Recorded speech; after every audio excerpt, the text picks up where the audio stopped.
妈妈，这个叶子可以吃吗？为什么要吃这个叶子呢？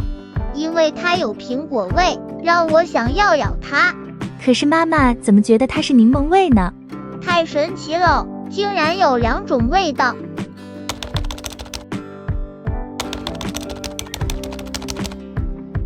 你知道蟑螂也有害怕的植物吗？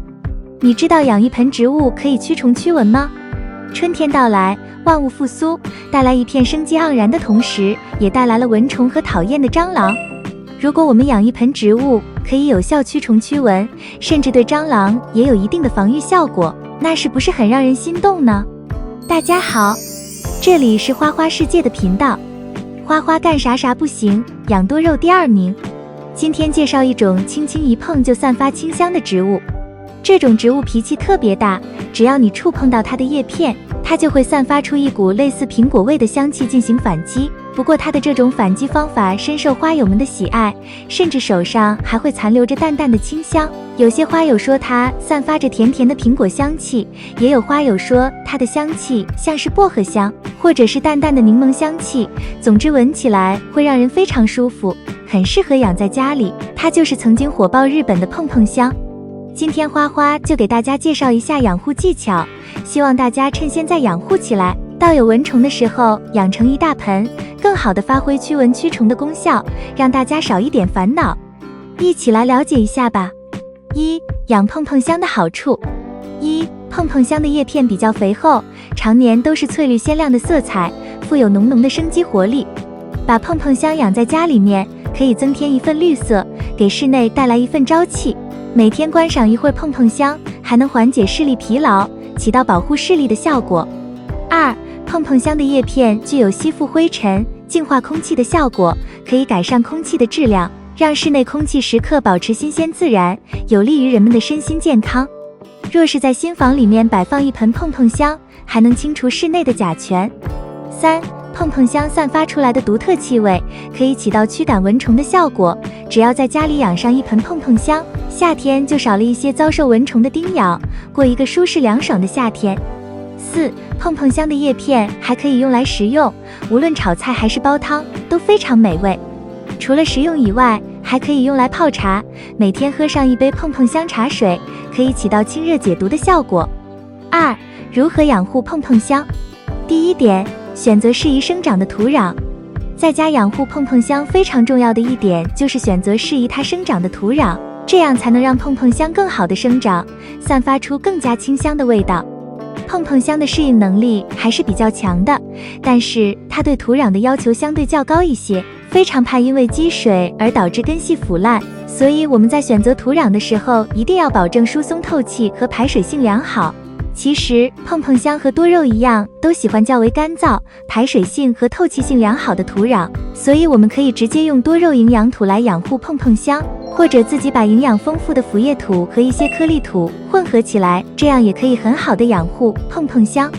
第二点，保持充足的光照。我们平时在养护碰碰香的时候，经常会遇到叶片发黄瘦小、枝条土长的现象，其实这都是因为光照不充足而导致的。碰碰香其实是一种非常喜欢晒太阳的植物，对光照的需求量越来越大，就算是炎热的夏天，大家也不用考虑会晒伤它的叶片，反而光照越充足，碰碰香的叶片就会更加油绿肥厚，香气会越浓郁。所以我们平时在养护碰碰香的过程中，只要温度不高于35度，都可以放心的把它放在阳光充足的环境下养护，尽量保证全天都让它接受充足的光照。当然，想让碰碰香长得更加旺盛，也要将养护温度控制在20度左右，再加上充足的光照，这样碰碰香就会越长越旺盛，香味更浓郁。第三点，浇水不宜过多。碰碰香喜欢较为干燥的生长环境，所以对水分的需求量并不高，所以我们在平时养护它的过程中，也要控制好浇水量，保证宁干勿湿的原则。就算是短期的缺水，也不会对碰碰香造成太大的伤害，只要浇透水就可以慢慢恢复了。在春秋两季生长旺盛的季节，我们可以保证土壤微微湿润不积水，等它的盆土干燥一半的情况下再浇一次透水。夏季高温时期，水分蒸发的较快，所以我们也可以稍微增加一下浇水量，到冬季就要及时减少浇水量，甚至可以停止浇水。就算是浇水，也要用与室温将近的水温，避免根系受到刺激而腐烂。夏天浇水的时间最好选在傍晚，冬季则在中午浇水。第4点，施肥修剪也少不了。碰碰香在养护过程中非常容易徒长，所以我们也要定期的进行摘心和修剪一些枯枝黄叶以及徒长的枝条，这样才能让碰碰香生长得更好，香味更浓郁。想让碰碰香长得健壮旺盛，爆满花盆，需要保证土壤处于肥沃的状态，要及时合理的施加缓释肥颗粒。缓释肥是慢慢渗透的效果，所以可以半年左右放一次，施肥过后少量浇点水，能促进根系更好的吸收。听了花花的介绍，你有没有想买一盆碰碰香的冲动呢？评论区告诉我。植物对于驱除蟑螂、蚊虫等的效果，只能作为我们日常生活中的辅助手段，不能完全依赖。但想养一些植物，又犹豫养什么的时候，碰碰香这种植物绝对是不二之选。以上就是介绍的今天的内容，如果你有不同意见或觉得有疏漏，欢迎指摘。觉得花花的内容有所帮助的话，请点赞、关注并多多转发，这对花花很重要。感谢观看，感谢粉丝的喜欢和支持，我们下期见。